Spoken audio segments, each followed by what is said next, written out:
وسيدتنا زينب وسيدنا حسن. الحمدللہ رب العالمین والصلاة والسلام علی سید الانبیاء والمرسلین. اللہم صلی علی سیدنا و مولانا محمد وعلی آلہ واصحابہ وبارک وسلم وصلی علیہ. دنیا کے تمام دیکھنے والوں کو، تمام چاہنے والوں کو، تمام پیار کرنے والوں کو، اور جہاں جہاں تک اس وقت میری آواز کو سنا اور مجھے دیکھا جا رہا ہے، جنید اقبال کی جانب سے انتہائی محبت کے ساتھ السلام علیکم. ایک بار پھر ناظرین، آپ کو پر نور صبح نور کے ساتھ میں دل کی گہرائیوں سے خوش آمدید کہتا ہوں. اور آئیے بلا توقف چلتے ہیں حضرت ابو انیس محمد برکت علی علیہ رحمہ کی تالیف اسماء النبی کریم صلی اللہ علیہ وآلہ وسلم سے رسول اللہ صلی اللہ علیہ وآلہ وسلم کا ایک اسم مبارک پڑھنے اور سننے کی سعادت حاصل کرتے ہیں. سیدنا الناصح صلی اللہ علیہ وآلہ وسلم، ہمارے سردار، نصیحت فرمانے والے، درود و سلام بھیجے اللہ آپ صلی اللہ علیہ وآلہ وسلم پر، آپ صلی اللہ علیہ وآلہ وسلم کے آل پاک پر اور صحابہ کرام رضوان اللہ تعالیٰ علیہم اجمعین پر. حضرت علی کرم اللہ وجہ الکریم سے روایت ہے کہ حضور نبی کریم صلی اللہ علیہ وسلم نے ارشاد فرمایا کہ جس سے یہ پسند ہو کہ اس کی زندگی طویل ہو، رزق کشادہ ہو اور موت کی سختی سے محفوظ رہے، تو وہ اپنے اندر اللہ کا ڈر پیدا کرے اور رشتوں کو ہمیشہ جوڑے رکھے. ہمارے ساتھ رہیے ناظرین، کیونکہ آج 15 جون ظاہر ہے بزرگوں کے ساتھ بدسلوکی سے متعلق آگاہی کا عالمی دن ہے، اور آج انشاءاللہ بزرگوں کے مقام اور مرتبہ اور ان کے حقوق پہ بات کریں گے. تو اپنے بزرگوں کو اپنے ساتھ بٹھا کر آج اس پروگرام کو ضرور دیکھیے. معاملہ یہ ناظرین کہ بزرگ کسی بھی معاشرے میں اللہ کی طرف سے عطا کردہ اس انعام کی طرح ہیں جن کی موجودگی زندگی کی ترشی کو مٹھاس میں، جن کا سایہ زندگی کی دھوپ کو سائے میں، جن کا لمس گرمی کی شدت کو ٹھنڈک میں، اور جن کا وجود ویرانوں کو گلستانوں میں تبدیل کر دیا کرتا ہے، جن کے سائے میں پلنے والے خاندان اپنی جڑوں میں مضبوط اور اپنی اٹھان میں انتہائی توانا ہوتے ہیں، جو تجربات اور مشاہدات کی بھٹی سے اپنی نسلوں کو گزار کر کندن بنا دیا کرتے ہیں، جن کے چہروں کی جھریاں زندگی کا پتہ دیتی ہیں اور جن کے لرزتے ہوئے ہاتھ دعاؤں کی قبولیت کا واسطہ بنتے ہیں. کتنے حسین ہیں ناظرین وہ گھر، کتنے حسین ہیں وہ گھر جہاں زندگی کے تمام چھوٹے بڑے فیصلے بزرگوں کے سائے میں ہی ہوا کرتے ہیں. یعنی دادا دادی، نانا نانی، چاچا چاچی، تایا تائی، ماما مامی کی برکتیں گھروں کو پر نور کیا کرتی ہیں. آج بھی وہ گھر ہمیں نظر آتے ہیں جہاں دادا دادی ایک دوسرے سے نوک جھوک کیا کرتے ہیں اور بچے ان ظرافتوں سے لطف اندوز ہوا کرتے ہیں، جہاں صبح سب اپنے بزرگوں کے سائے میں ایک ہی دسترخوان پہ ناشتہ کیا کرتے ہیں اور رات کھانے پر ایک دوسرے کا انتظار کیا کرتے ہیں، جہاں مغرب کے وقت ہوتے ہی دادی کی گرجدار آواز بچوں کو گھر میں سمیٹ لیا کرتی ہے، جہاں چاچا تایا ماما کے روب سے بچے اپنی آوازوں کو پست کر لیا کرتے ہیں، یعنی آوازیں اونچی نہیں کیا کرتے، یہاں تک کہ والد کے دوستوں اور بزرگوں تک کی عزت کیا کرتے ہیں، جہاں بچوں کو دادا دادی اور نانا نانی اپنی باہوں میں سمیٹ کر اپنی گود میں اٹھا کر کہانیاں سنا کر ان کی شخصیت کی عمارت کو تعمیر کیا کرتے ہیں، اور اسلاف کے کارنامے ان کے وجود کے اندر اپنی پیاری پیاری اور میٹھی میٹھی باتوں سے انڈیل دیا کرتے ہیں. جب فجر کے وقت گرجدار آواز میں دادا سب کو نماز کے لیے جگا دیا کرتے ہیں، وہ گھر ناظرین آج بھی ہمیں نظر آتے ہیں جب گھروں سے صبح کے وقت قرآن کی تلاوت کی آواز گونجتی ہے اور بڑے بچوں کے ساتھ بیٹھ کے تلاوت کیا کرتے ہیں، جہاں سب گھر والوں بشمول خاندان والوں کے دکھ سکھ مکمل طور پہ سانجھے ہوا کرتے ہیں، جہاں کسی ایک کی تکلیف پورا خاندان محسوس کرتا اور کسی ایک کی خوشی پورا خاندان جو ہے اس خوشی کے اندر خوش ہوا کرتا، جہاں سارے دکھ سکھ خاندان کے بزرگوں کے قدموں پر رکھ دیے جاتے اور جو فیصلے وہ کرتے ان کو تسلیم کر لیا جاتا. ناظرین کرام ذہن میں رکھیے کہ یہ ایک ناقابل تردید حقیقت ہے کہ کسی بھی معاشرے کے بزرگ افراد انتہائی قیمتی اور قابل قدر اثاثہ اور سرمایہ ہوا کرتے ہیں. مغربی معاشروں میں ڈلما یہ ہو گیا ناظرین کہ وہاں بوڑھے افراد کے لیے آج اولڈ ایج ہومز کا تصور عام ہو چکا. ناظرین اپنے بزرگوں سے آہستہ آہستہ ہم دور ہوتے چلے جا رہے ہیں، یعنی اولڈ ایج ہومز میں رہائش پذیر بزرگ مرد اور خواتین کی اگر آپ نگاہوں کو دیکھیں ناظرین تو آپ کو المناک داستانیں بیان کرتے ہوئے نظر آتے ہیں. یہ بزرگ افراد اپنے بچوں کی ایک جھلک دیکھنے کے لیے بے تاب نظر آتے ہیں، بلکہ اتنا معاملہ اس حد تک گزر چکا ہے ناظرین، اولادیں اپنے والدین کو یا اپنے بزرگوں کے بارے میں دریافت بھی نہیں کرتے کہ وہ کیسے جی گئے کہ مر گئے ہیں. من حیث القوم ناظرین، سنجیدہ سنجیدگی سے یہ سوچنا ہوگا کہ آج ہم نسل نو کے بارے میں یہ کہتے ہیں کہ یہ گستاخ ہو گئی ہیں یا یہ بیرا روی کا شکار ہو گئی ہیں. اس کی صرف ایک وجہ مجھے سمجھ آتی ہے کہ وہ جو بزرگوں کا سایہ تھا، وہ بزرگوں کا سایہ ناظرین ان کے اوپر سے اٹھ چکا ہے. یعنی بزرگ بنیادی طور پہ ان درختوں کی مانند ہیں جو ہمیشہ ہماری زندگیوں میں پریشانی کی دھوپ کو اپنے سائے میں ڈھانپ لیا کرتے ہیں. بس آخری جملے عرض کر رہا ہوں. سرکار علیہ السلام نے فرمایا کہ تمہارے بڑوں کے ساتھ ہی تم میں خیر و برکت ہے. اور ایک اور جگہ سرکار نے فرمایا کہ مجھے اپنے ضعیف لوگوں میں تلاش کرو، کیونکہ ضعیف لوگوں کے سبب تمہیں رزق دیا جاتا ہے اور تمہاری مدد کی جاتی ہے. سب سے پہلے آغاز کرتے ہیں کہ بزرگ بنیادی طور پہ ظاہر ایک بڑا میٹھا لمس کا تصور جب بزرگوں کو ہم ظاہر دیکھتے ہیں تو آتا ہے کہ ہمیں یہ پتہ چلتا ہے کہ ہمارے اوپر بھی کسی کا سایہ موجود ہے. تو سب سے پہلے بزرگوں کی حیثیت، ان کی اہمیت، قرآنی آیات کی روشنی میں بزرگوں کا مقام و مرتبہ. بسم اللہ الرحمن الرحیم. آپ نے جو تمہیدی گفتگو فرمائی بڑی جامع اور بڑی خوبصورت تھی. جزاک اللہ جی. اللہ تعالیٰ نے انسان کو قرآن مجید کا موضوع بنایا ہے. آپ قرآن مجید کا اگر مطالعہ کریں تو آپ کو انسان کے ابتدا سے لے کر انتہا تک کے تمام مراحل پر آیات ملیں گی. بالکل ٹھیک. حتیٰ کہ جب انسان کو بنانے کی بات ہو رہی تھی اور اللہ تعالیٰ انسان کو اپنا خلیفہ بنا رہا تھا، اس کی بھی قرآن نے بات کی.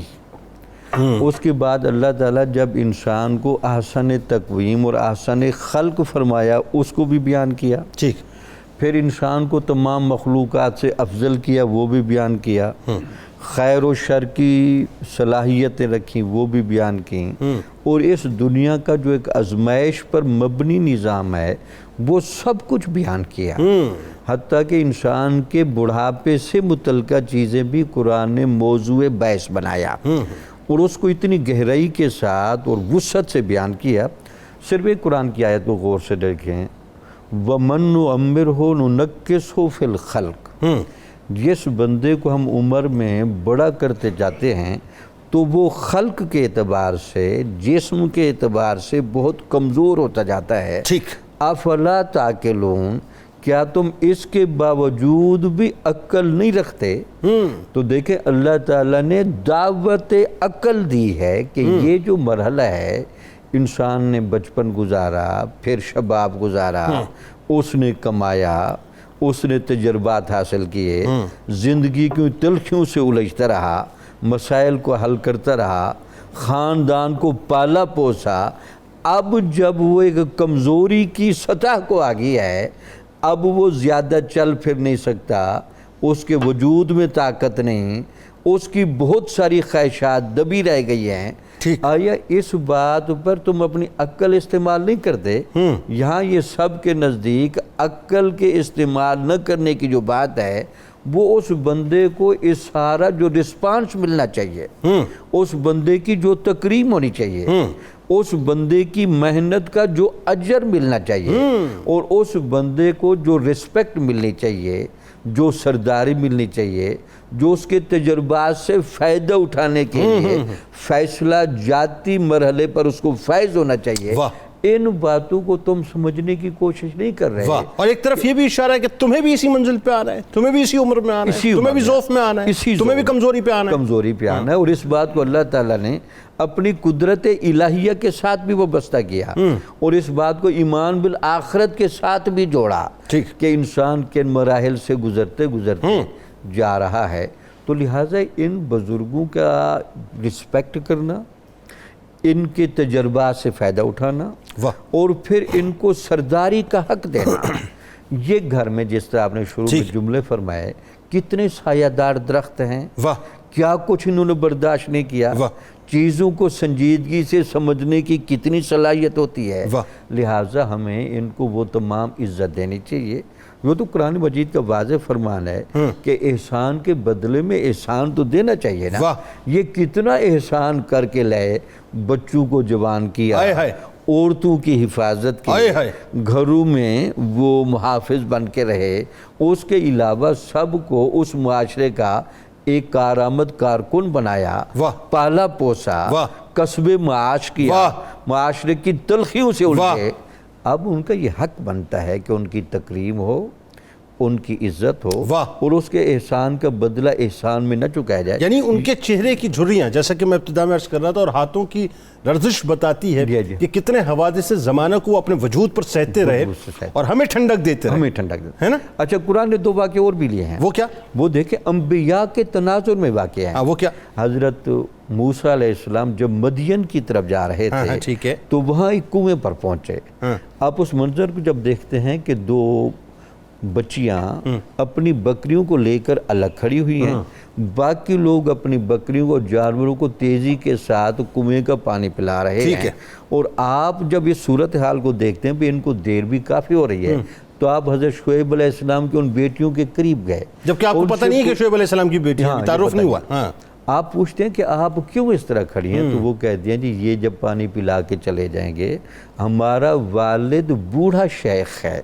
اب اس میں ایک نبی کی سینس چیک کریں، آپ اس کو اگنور کر سکتے۔ جب انہوں نے کہا ہمارا والد بوڑھا ہے، اس کی وجہ سے ہمیں یہ کام خود کرنا پڑ رہا ہے، تو حضرت موسیٰ علیہ السلام خود آگے بڑھے، وہاں کنویں سے پانی نکالا، ان کو پانی پلا کر روانہ کیا عزت و احترام کے ساتھ۔ کیا اچھی بات ہے، کیا اللہ نے اس بات کو کیوں نقل کیا؟ صرف اس لیے تاکہ بوڑھے باپ کی نسبت سے ایک نبی نے کیا کردار ادا کیا۔ واہ واہ واہ واہ، کیا اچھی بات۔ نسبت یہ تھی کہ والد بوڑھا ہے، اب اس والد کے بوڑھا ہونے کا ایک نبی رسپانس دے رہا ہے سبحان اللہ، کہ آپ کا چونکہ والد بوڑھا ہے تو سبحان اللہ، بکریوں کو پانی موسیٰ علیہ السلام پلائیں سبحان گے۔ اللہ، کیا کہنا۔ تو یہ اللہ تعالیٰ نے اس کو بھی نقل فرمایا، اور اس کے بعد اگلا جو قرآن واقعہ نقل کیا، جب بن یمین کے ہاں جو یوسف علیہ السلام کے بھائی تھے، ان کے سامان سے وہ شہی پیالہ نکلا، تو اس کی وجہ سے وہاں کا جو بادشاہ جو اصل یوسف علیہ السلام تھے، انہوں نے روک لیا، تو ان کے بھائیوں نے کہا جی چونکہ ہمارا والد بوڑھا ہے وہ پریشان ہوگا، تو آپ ہمارے والد اس کی جگہ پر کسی اور کو لے لیں اور ہمارے والد کے لیے یعنی پریشانی سے بچیں۔ وہ تو اللہ تعالیٰ کی حکمت کار فرماتی کہ ان سب کو یہاں لے کر آنا تھا، لیکن قرآن مجید نے بڑھاپے کے یہ واقعات بیان کر کے جس انداز سے اس کو بیان کیا، اس سے پتہ چلتا ہے کہ ان بوڑھوں کی کتنی عزت و احترام، اس میں کوئی دوسری اور ان بلکہ کا دیکھیں کتنا سرکار وقار مدینہ مقصود ہے۔ صلی اللہ علیہ وآلہ وسلم نے تو پریکٹیکلی اپنی حیات طیبہ میں اپنے چچا جناب ابو طالب علیہ السلام کی عزت و توقیر جس انداز سے کی ہے، پھر آپ دیکھیے جناب عباس علیہ السلام کی عزت و توقیر جس انداز سے کی ہے، یعنی جناب امیر حمزہ علیہ السلام کی جس انداز سے عزت و توقیر کی ہے، اور محبت اور مودت کا جو ہے ثبوت دیا ہے، تو یہ رہتی دنیا تک مثالیں ہیں، اس میں کوئی دوسری رائے نہیں ہے کہ بزرگوں کا احترام کیسے ہوتا ہے۔ دربار مصطفیٰ صلی اللہ علیہ وسلم سے ہمیں پتہ چل گیا۔ اچھا، بزرگوں کی عزت و توقیر کے حوالے سے سرکار علیہ السلام کی جو احادیث مبارکہ ہیں بڑی کیٹیگوریکل ہیں، چاہے ان کی عمر کے اعتبار سے ہوں، چاہے ان کی عزت و توقیر کے اعتبار سے ہوں، بتائیے ذرا۔ جی جنید صاحب، جو تعلیمات معاشرے کو بہتر بنانے کے لیے آپ صلی اللہ علیہ وسلم نے عطا فرمائیں، وہ اتنا بڑا ایک آئیڈیل ہیں کہ اس سے بڑھ کے ہم تصور نہیں کر سکتے۔ بالکل ٹھیک۔ آج ہم عالمی سطح پہ دن مناتے ہیں، بزرگوں کی توقیر کے دن مناتے ہیں، بزرگوں کے حقوق کے یا سوسائٹی کے کسی بھی حصے کے حقوق کی بات کرتے ہیں، تو سال میں ایک آدھ دن یاد کر رہے ہوتے ہیں۔ بالکل ٹھیک۔ جبکہ آپ صلی اللہ علیہ وسلم نے جو تعلیمات عطا کی، یہ ایک مستقل فیچر ہے اسلامک سوسائٹی کا، کہ آپ بزرگوں کو کیا سٹیٹس دیں۔ ڈاکٹر صاحب نے قرآن مجید کی روشنی میں بڑی تفصیل سے کے ساتھ اس پہ بات کی۔ جنید صاحب، جب آپ حدیث پاک کو دیکھتے ہیں تو آپ صلی اللہ علیہ وسلم نے ارشاد فرمایا کہ جو بزرگ ہوتے ہیں آپ کی سوسائٹی میں، سفید بالوں والے، ان کی تکریم کرنا اللہ کی عزت کی تکریم کرنا ہے۔ کتنی بڑی بات ہے۔ اللہ، آپ صلی اللہ علیہ وسلم نے ارشاد فرمایا کہ معمر لوگوں کی عزت میری عزت سے ہے، یعنی میں یہ تعلیم دے رہا ہوں۔ تمہیں رزق اور برکتیں معمر لوگوں کی وجہ سے دی جاتی ہیں۔ اللہ، آپ دیکھیں ایک نشست میں آپ تشریف فرما تھے، آپ کے دائیں طرف ایک بچہ بیٹھا تھا اور بائیں طرف بزرگ، تو جب کوئی چیز آپ تقسیم کرنے لگے تو دائیں طرف سے تقسیم کرنی چاہیے تھی، تو آپ نے بچے سے فرمایا تم اجازت دیتے ہو میں ادھر سے شروع کروں کیونکہ بزرگ ادھر بیٹھے ہیں۔ اب اس میں 2 تعلیمات ہیں، جی، بزرگوں کے حقوق اور بچے کی اہمیت بھی آپ دیکھیں، کیونکہ رائٹ طرف تو بچہ بیٹھا تھا نا، جی بالکل ٹھیک، ترتیب کے مطابق اس کا حق بنتا تھا، اس سے پوچھا، حالانکہ آپ جو فرمائے وہی قانون ہے، بالکل صحیح، ہمارے لیے تعلیم دی، اور بزرگ اگرچہ لیفٹ سائڈ پہ بیٹھے ہیں لیکن ان کو ترجیح دی، بالکل صحیح۔ اب یہ جو تعلیمات ہیں کتنی ایسی حدیث ہمیں ملتی ہیں جہاں پہ آپ صلی اللہ علیہ وسلم نے بزرگوں کے حوالے سے یہ تعلیم بھی. اچھا دوسری بات یہ ہے سوسائٹی جو ہے وہ مکافات عمل پہ کھڑی ہے. بالکل صحیح. جو آپ عمل کرتے ہیں وہ ضائع نہیں جاتا. بالکل جو آپ بوتے ہیں آپ کو کاٹنا ہے, وہ آپ کے اکاؤنٹ میں جمع ہو جاتا ہے. بالکل صحیح. اس نے رزلٹ ضرور دینا ہوتا ہے. بالکل صحیح. اسی طرح اس عمل کا بھی نتیجہ نکلتا ہے. آپ سے ہم نے ارشاد فرمایا جو شخص بزرگوں کا احترام کرتا ہے اللہ اس کے لیے کسی نوجوان کو مقرر کرتا ہے کہ جب یہ بزرگ ہو تو وہ اس کا احترام کرے. آہا کیا اچھی بات ہے, کیا دیکھیں ایک اور حدیث پاک ہے جنید صاحب آپ سے ارشاد فرمایا تم لوگوں کی عورتوں کا حیا کرو تاکہ تمہاری عورتوں کا حیا کیا جائے. اللہ اللہ, یہ مکافات عمل پہ کھڑا ہے. ہائے ہائے ہائے ہائے. آپ چاہتے ہو لوگوں کی عورتوں پہ تانگ جھانگ کرو اور تمہاری عورتیں محفوظ بیٹھی رہیں. ایسا ہو نہیں سکتا. ایسا نہیں ہو سکتا. یعنی تم کسی بزرگ کی عزت کرو, آپ یہ چاہتے ہو کہ آپ بزرگوں کی عزت نہ کرو, جب آپ بزرگ بن جاؤ تو آپ کو عزت دی جائے. ایسا نہیں ہو سکتا. واہ. اب دیکھ کتنی اس کے لیے اپنی زندگی میں بونا ہوگا, پلانٹ کرنا. آپ نے خود اپنا راستہ متعین کرنا ہے. کیا کہنا ہے. آپ نے فرمایا جو شخص کسی بزرگ کا احترام کرتا ہے اللہ رب العزت اس کے لیے ایک جوان کو مقرر کر دیتا ہے کہ جب یہ بزرگ ہو تو وہ جوان اس کی عزت کرے. اس کا مطلب جنید شب یہ ہے جو دوسری حدیث پاک کو بھی اس کے ساتھ جوڑ لیں جس میں آپ نے ارشاد فرمایا کہ تمہیں برکتیں اور رزق دیا جاتا ہے بزرگوں کی وجہ سے. یہ کیسی بات ہے. آپ نے ارشاد فرمایا اگر تمہارے درمیان عبادت گزار بزرگ نہ ہوں, عاجز منکسر المزاج نوجوان نہ ہوں, شیر خوار بچے نہ ہوں اور جانور نہ ہوں تو تمہارے گناہوں کے سبب سے تم پر پہاڑ گرا دیے جاتے. مطلب یہ ہے کہ یہ بزرگوں کی یہ برکت ہے کہ بہت سی آفات و بلیات جو ہیں وہ ہم سے دور رہتی ہیں ان بزرگوں کی برکت کے سبب سے. کر رہے ہوتے ہیں وہ بوڑھا یا بوڑھی جو ہے مثال کے طور پہ رشتہ دار فرض کیجئے کہ تایا ہیں یا چاچا ہیں, گھر کے اندر جو ہے وہ کہیں کونے پہ پڑے بیماری کی وجہ سے اور گھر میں ایک وسپرنگ ہو رہی ہوتی ہے, صاحب بوجھ بن گئے, ہمیں بوجھ نہیں, ہمیں کیا پتہ کہ ان کی وجہ سے اللہ تعالیٰ ہم پہ کرم کر رہا ہے. مسئلہ یہ کہ اسی بوجھ کی وجہ سے آپ بچے سے یہاں تک پہنچے. ہاں میں بھی ماں باپ کی بات نہیں کر رہا, ابھی تو میں صرف دور کے رشتہ دار, مطلب میں چاچا تائی کی بات کر رہا ہوں. میں جنید صاحب جو بھی بزرگوں وہ والدین ہی کے برابر ہیں اگر انسانیت کا احساس ہو تو. اچھا یہ جو اصول دیا آپ صلی اللہ علیہ وسلم نے کہ جب آپ بزرگوں کا احترام کرتے ہیں تو اس سے آپ کی زندگی میں برکت آتی ہے, آسانی آتی ہیں. ابھی جامی صاحب نے ذکر کیا حضرت موسیٰ علیہ السلام کا. قرآن مجید نے جب اس پورے واقعے کو آپ دیکھیں, جب ان کو پتہ چلا آپ کو کہ ان بچوں کے والد بوڑھے ہیں, قرآن مجید کہتا ہے فَسَقَالَهُمَا ثُمَّ تَوَلَّىٰ إِلَىٰ الظِّلِّ فَقَالَ رَبِّ إِنِّي لِمَا أَنزَلْتَ إِلَيَّ مِنْ خَيْرٍ فَقِيرٌ. انہوں نے ان کے لیے پانی پلایا ان کی بکریوں کو, پھر سائے میں آ کے بیٹھ گئے اور کہا ہے اللہ میں تیری بارگاہ کا فقیر ہوں, مجھے خیر عطا کر. اس خدمت کی برکت سے اللہ تعالیٰ نے خیر عطا کر دی. کیا خیر عطا کر دی. اسی گھر میں 8-10 سال کا قیام عطا کر, اور پھر انہی کی بیٹی سے نکاح ہوا, نکاح بھی ہو گیا. اور پھر جب وہ سفر نکلا چلے تو آگے کیا ہوا. علامہ نے کہا نا اگر کوئی شعیب آئے میسر شبانی سے کلیمی 2 قدم ہے. کیا بزرگوں کے احترام کی برکت جاتی کہاں تک. اچھا سرکار علیہ السلام دیکھیں نا کیسی بات ہے کہ مطلب سرکار علیہ السلام نے فرمایا وہ شخص ہم میں سے نہیں ہے جو چھوٹوں پر رحم نہ کرے, سبحان اللہ, اور بزرگوں کی جو ہے وہ عزت نہ کرے, اور توقیر نہ کرے. اب دیکھیں یہ کتنی بیلنس ڈس اون کر دیا, ڈس اون کر دیا. جنید صاحب کتنی اعتدال اور توازن والی تعلیم ہے. اچھا اعتدال بھی اور ڈس جس اون میں بھی, بڑوں کو بھی کور کر دیا اور بچوں کو بھی. لیکن بات کیسی سخت ہے کہ ڈس اون کر دیا. صاحب ظاہر ہے وجہ کیا. اچھا اس اتنی انتہا کے پہ اب جا کے آپ نے بات کی اور ارشاد فرمائی حضور رحمۃ للعالمین نے ایسے شخص کو امت سے نہ ہونے کی وعید کیوں سنائی, ہم میں سے نہ ہونے کی وعید کیوں سنائی. جنید صاحب اس کے بغیر سوسائٹی نہیں بنتی. بالکل صحیح. اب ذرا یہ بتائیے بزرگوں کے جو حقوق ہیں وہ بنیادی طور پر بڑے اہم ہیں. صحابہ کی زندگیاں بھری پڑی ہیں, اولیاء کرام کی زندگیاں بھری پڑی ہیں. خود سرکار مدینہ صلی اللہ علیہ وآلہ وسلم نے اپنی حیات طیبہ میں اپنے خاندان کے بزرگوں کی جس انداز سے عزت و توقیر کی ہے, آپ بتائیے جو ان کے حقوق ہیں بنیادی طور پہ جس طرح سے دیے گئے قرآن و سنت کی روشنی میں اور اسلامی واقعات کی روشنی میں بتائیے ذرا. جی بسم اللہ الرحمن الرحیم. جنید صاحب بزرگوں اور جو اپنے گھر کے جتنے بھی بڑی عمر کے لوگ ہیں ان کے احترام پہ بات ہو رہی ہے تو میں وہ احمد فراز کے شعر سے آغاز کرنا چاہوں گا. اس نے کہا تھا کہ وہ جو آ جاتے تھے آنکھوں میں ستارے لے کر, جانے کس دیس گئے خواب ہمارے لے کر, اور چھاؤں میں بیٹھنے والے ہی تو سب سے پہلے پیڑ گرتا ہے تو آ جاتے ہیں آرے لے کر. یہ ہمارے ہاں جو ایک المیہ ہے کہ وہ پیڑ جس کی چھاؤں میں بیٹھے اور جس کی چھاؤں میں بیٹھ کے زندگی کی ساری کی جو ہے وہ راحتوں سے شاد کام ہوئے, وہ پیڑ ہوتے ہیں وہ بزرگ, اور وہ ہمارے ماں باپ, ہمارے چچا, ہمارے ماموں اور جتنے بھی وہ رشتے ہوتے ہیں جو فیملی کے بچوں کو سنبھالنے میں اپنا کردار ادا کرتے ہیں، تو بات وہی ہے کہ جب پیڑ گرتا ہے تو آ جاتے ہیں آرے لے کر. جب وہی بزرگ اپنی اس عمر کو پہنچتا ہے کہ جب اسے خدمت کی ضرورت ہے، جب اسے ایکنالجمنٹ کی ضرورت ہے، تو اس وقت اس کی طرف نہ دیکھنا اور پھر اس کو جو ہے وہ اس سے صرف نظر کر لینا، تو اس سے معاشرے میں ایک محرومی ایسی جنم لیتی ہے جس سے اسلام نے بہت سختی سے منع کیا ہے. اسی لیے جب ہم حقوق کی بات کرتے ہیں تو حضور نبی رحمت صلی اللہ علیہ وآلہ وسلم نے اور قرآن نے ان تمام بزرگوں کے حقوق جو ہے وہ بڑی وضاحت سے بیان کیے. ایک صحابی نے سوال کیا، من احق الناس بحسن صحبتی، یا رسول اللہ میری حسن صحبت کا لوگوں میں سے سب سے زیادہ حقدار کون ہے؟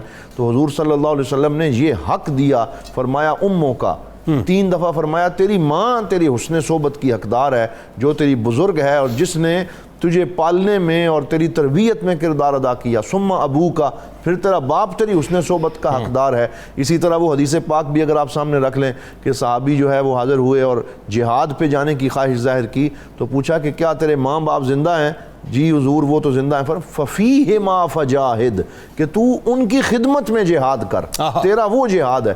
اس طرح کی ہمیں بہت سی احادیث ملتی ہیں جن میں بزرگوں کے احترام کا حق جو اسلام نے ان کو دیا ہے اس پہ ابھارا نوجوانوں کو کہ ان کو کہیں تم اگنور نہ کر دینا. یعنی کس حد تک اگر میں ایک جملے میں سمجھنا چاہوں بات کو کہ کس حد تک اسلام حقوق دیتا ہے بزرگوں کو، تو میں اس بات کو کیسے سمجھوں؟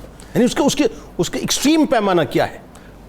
اس کا ایکسٹریم پیمانہ یہی ہے کہ جہاں بھی آپ کے بزرگ ہیں ان کو احساس معرومی نہ ہو، بلکہ آپ ان کے سامنے بالکل اپنے آپ کو جھکا دیں. جیسے ابھی تنولی صاحب وہ حدیث پڑھ رہے تھے نا کہ جس بندے نے اپنے ماں باپ اور اپنے بزرگوں کی تکریم کی تو جب وہ بزرگی میں پہنچے گا اللہ تعالیٰ اس کے ساتھ فرشتہ مقرر کرے گا جو اس کی توقیر کرے گا.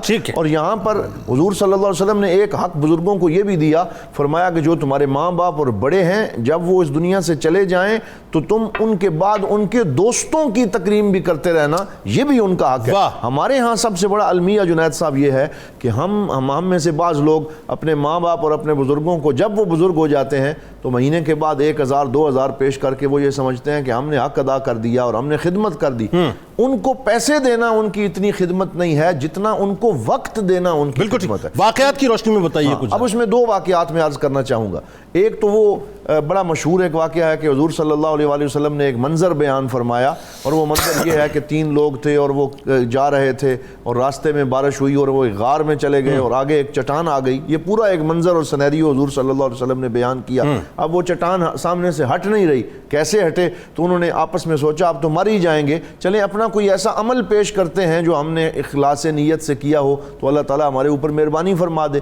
تو ان میں حضور صلی اللہ علیہ وسلم نے فرمایا سب سے پہلے بندے نے اپنا یہ عمل پیش کیا کہ میں اپنے مویشی اور مال میں نے رکھا ہوا تھا، میں جاتا تھا اور جب دودھ دو کے لاتا تھا تو میرے جو ماں باپ تھے، میرے جو بزرگ تھے، میں جب تک ان کی خدمت میں گرم تازہ دودھ پیش نہیں کر لیتا تھا اس وقت تک میں اپنے بیوی بچوں کو نہیں دیتا تھا.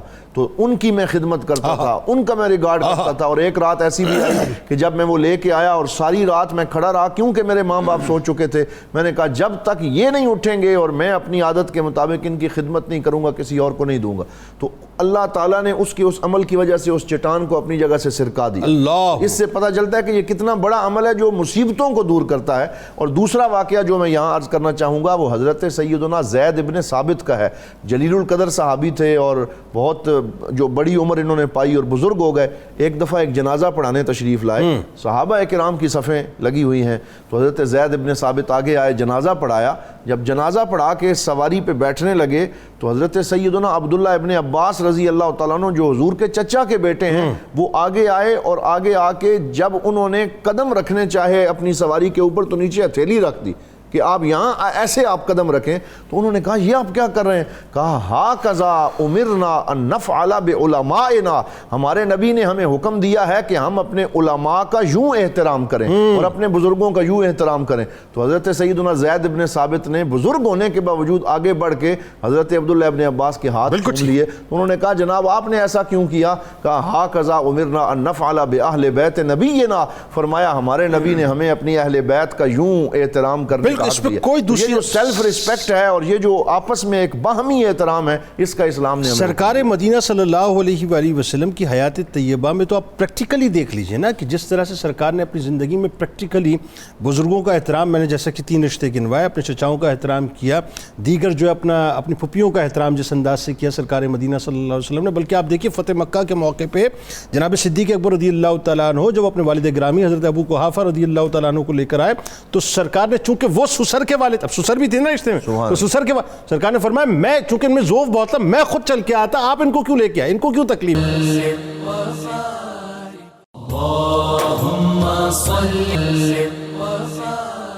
حضور والا ذرا بتائیے کہ یہ جو فیملی سسٹم میں بزرگوں کی اہمیت ہے، ان کا کردار ہے، آپ ظاہر ہے اس سسٹم سے نکلے ہیں، آپ اس سسٹم کا حصہ ہیں، ہم نے یہ سسٹم دیکھا ہے، نئی پوت اس سسٹم کو دیکھ نہیں رہی، کیسے کنیکٹ کریں گے ان باتوں کو؟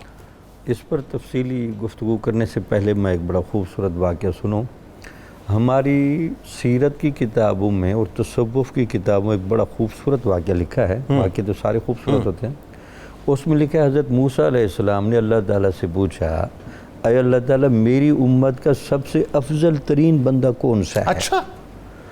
تو اللہ تعالیٰ نے موسیٰ علیہ السلام کو کہا کہ آپ فلاں بندے کے پاس جا کر مہمان ٹھہرے. ٹھیک ہے. وہ بندہ اپنے امتی کے گھر، حضرت موسیٰ علیہ السلام اپنے امتی کے گھر چلے گئے تو وہاں اس کو جا کر کہا کہ آپ مجھے کھانا کھلائیں، باتیں ہوں. وہ خوبصورت اور بہت اچھا کھانا 2 طرح کا بنا کے لے آیا. ٹھیک ہے. ایک کھانا تو آپ کے سامنے رکھ دیا اور دوسرا کھانا بھی ساتھ رکھ دیا اور ہاتھ باندھ کر کہنے لگا جی اگر آپ کھانا شروع کر دیں تو میں تھوڑی دیر کے بعد یہ کھانا میں کہیں دینے جانا ہے تو میں آتا ہوں. ٹھیک ہے.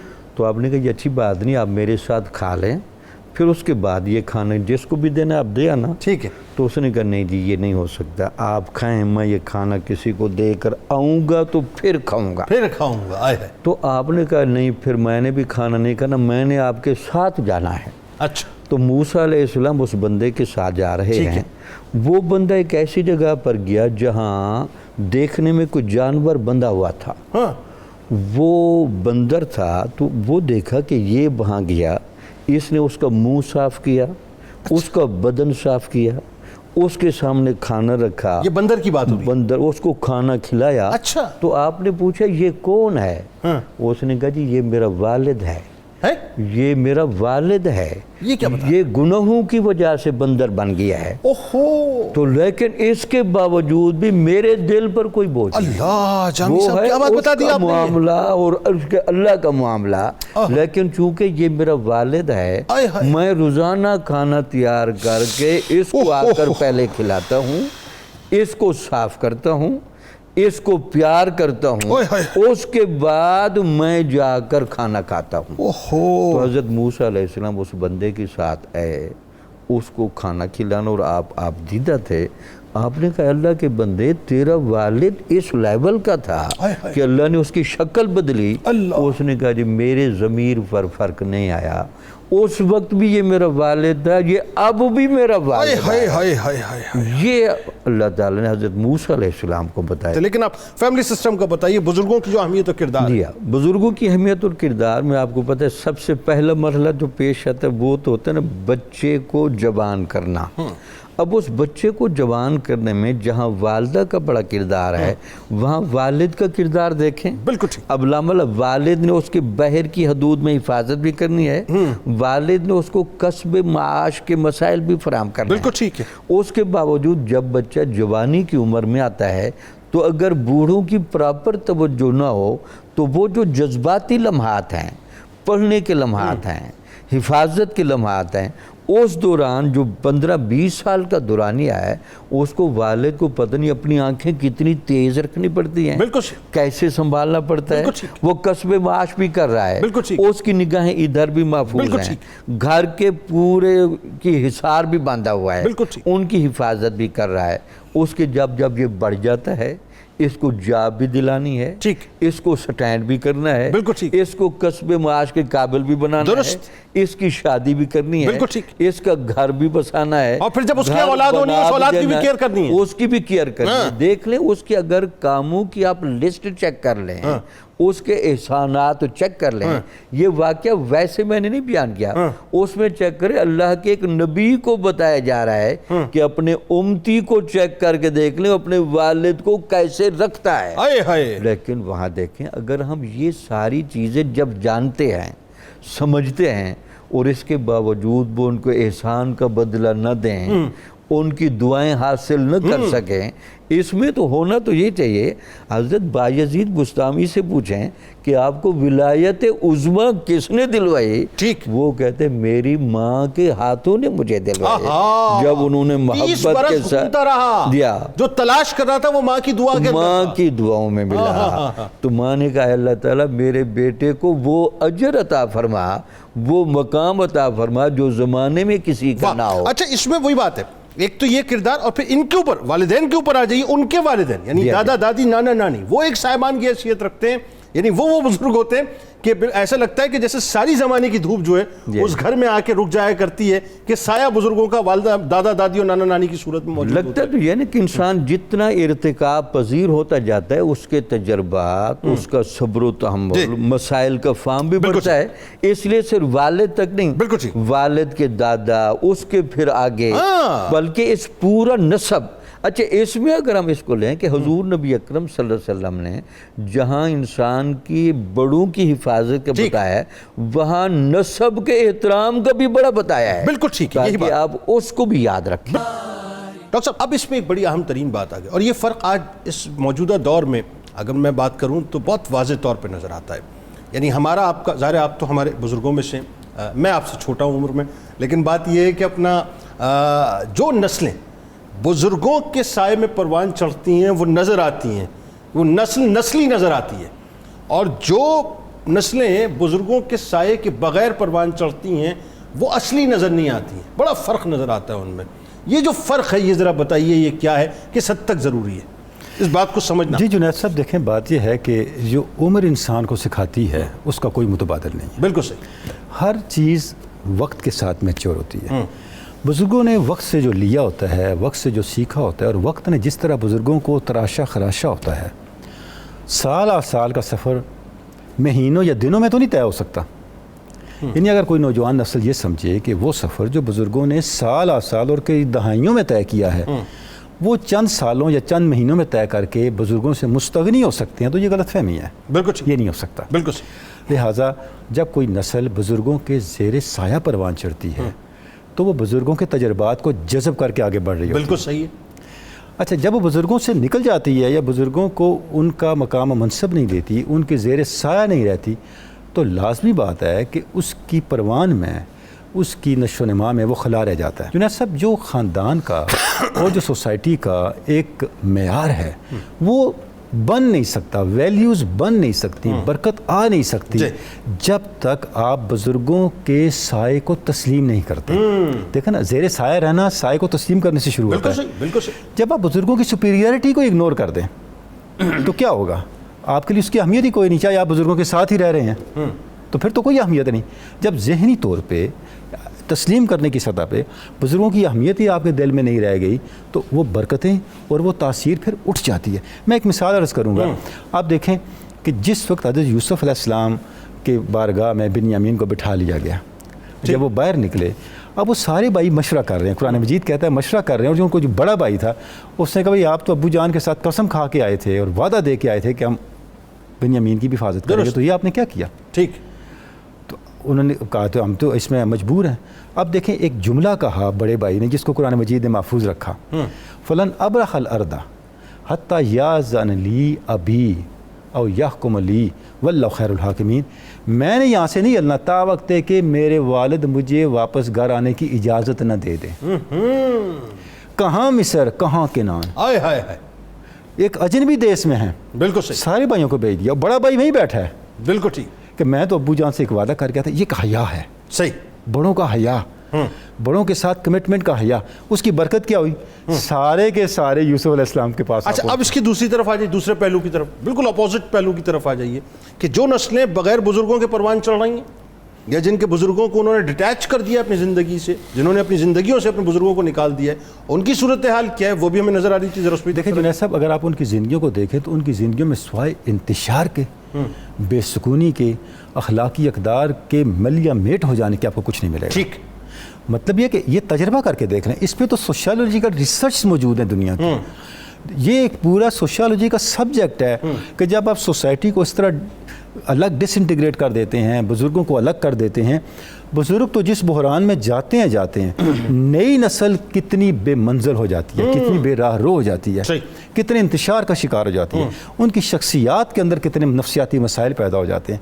وجہ جنید صاحب یہ ہے کہ وہ مسائل اپنی زندگی میں آنے لگتے ہیں۔ پھر بالکل ایسا ہے۔ دیکھیں نا، آپ کی اولاد دیکھ رہی ہے، ایک شخص کی اولاد دیکھ رہی ہے کہ یہ اپنے بڑوں کا احترام نہیں کرتا، تو وہ کیوں اس کا احترام کرے گی؟ بالکل صحیح ہے۔ یعنی اس نے اپنی اولاد کو خاموشی سے یہ درس دے دیا، تمہیں میرا احترام کرنے کی کوئی ضرورت نہیں ہے۔ بالکل ایسا ہے، بالکل بغیر زبان سے کچھ کہے۔ دیکھیں نا، بچوں کے بارے میں بڑی معروف بات ہے، بچے زبان سے نہیں سیکھتے، آنکھوں سے سیکھتے ہیں، آنکھوں سے کانوں سے سیکھتے ہیں۔ واہ! بچے دیکھتے ہیں آپ کر کیا رہے ہیں، آپ کا بیہیویئر کیا ہے، وہ بچہ کبھی نہیں بھولے گا۔ جو آپ بچے کو ڈکٹیٹ کریں گے، بچہ اس پہ ریپیل کرے گا، ریئیکٹ کرے گا۔ آپ نے اپنے عمل سے بتا دیا کہ بزرگوں کی احترام و ادب کی تو اہمیت ہی کوئی نہیں ہے، تو بچے نے اس سبق کو لے لیا۔ بالکل صحیح۔ اب آپ مت شکوہ کریں بچے سے کہ اس نے میرا احترام کیوں نہیں کیا۔ بالکل صحیح۔ تو اس سے جو ایسا بد نصیبی یہ ہوتی ہے کہ پوری کی پوری سوسائٹی ڈس انٹیگریشن میں جاتی ہے، کرائمز بڑھتے ہیں، اخلاقی اقدار پامال ہوتی ہیں، تعلیمی تربیتی نظام و نظم و نسق جو ہے وہ طے و بالا ہو جاتا ہے۔ جنید صاحب دیکھیں، اپنی سوسائٹی میں بھی اگر آپ دیکھیں، بہت سے آپ کو ایسے فورمز ملیں گے جہاں بزرگ انوالو ہیں، وہاں آؤٹ پٹ ہی مختلف ہے۔ بالکل ٹھیک، بالکل صحیح، وہاں نتائج ہی مختلف ہیں۔ بالکل صحیح۔ وجہ یہ ہے کہ نوجوانوں کی توانائی اور بزرگوں کی حکمت جب اکٹھی ہوتی ہے تو نتائج ملٹیپلائی ہو جاتے ہیں۔ درست۔ اگر جو جوانی کا جذبہ ہے یہ اندھا ہوتا ہے، کیونکہ اس میں ابھی بصیرت کی آنکھ اتنی روشن نہیں ہوتی کہ یہ جس نے جانا کدھر ہے۔ درست۔ بزرگوں کی جو بصیرت اور حکمت ہے، ان کا جو ٹھہراؤ ہے، وہ نوجوانوں کی توانائی کو بامنزل اور باہدف بناتا ہے اور اس کو ضائع ہونے سے بچاتا ہے۔ تو مشرق و یا مغرب جہاں بھی آپ دیکھیں کہ جب آپ اس وزڈم کو، یہ جو سرد و گرم چشیدہ لوگ ہیں جنہوں نے دنیا کی سردی گرمی کو دیکھا ہوا ہے، ان کے ان تجربات کو جب آپ اپنا رہنما بناتے ہیں تو پھر نتائج سوسائٹی کی تعمیر کی صورت میں۔ بالکل ٹھیک، بہت شکریہ، بہت شکریہ آپ تینوں۔ اب آپ تشریف لائے، کتاب الشفا کی جانب چلتے ہیں، اور موضوع ناظرین ایسا اہم تھا کہ اس پہ بہت غور و فکر کرنے کی ضرورت ہے کہ بزرگ یقیناً ہمارے لیے بہت باعث برکت، باعث رحمت ہیں۔ باہمی اتحاد کا وظیفہ آپ کو بتلاتے ہیں۔ باہمی اتحاد پیدا کرنے کے لیے اول و آخر درود پاک کے ساتھ 21 بار سورہ فاتحہ پڑھ کر اللہ تعالیٰ سے دعا مانگے اور یہ عمل 11 دن تک کریں، انشاءاللہ باہمی اتحاد کا جذبہ پیدا ہو جائے گا۔ سیدنا عمر فاروق رضی اللہ تعالیٰ عنہ کا کمال قول مبارک ہے صاحب کہ 3 چیزیں محبت بڑھانے کا ذریعہ ہیں۔ اول سلام کرنا، دویم دوسروں کے لیے مجلس میں جگہ خالی کرنا، سویم مخاطب کو اب اچھے نام سے پکارنا۔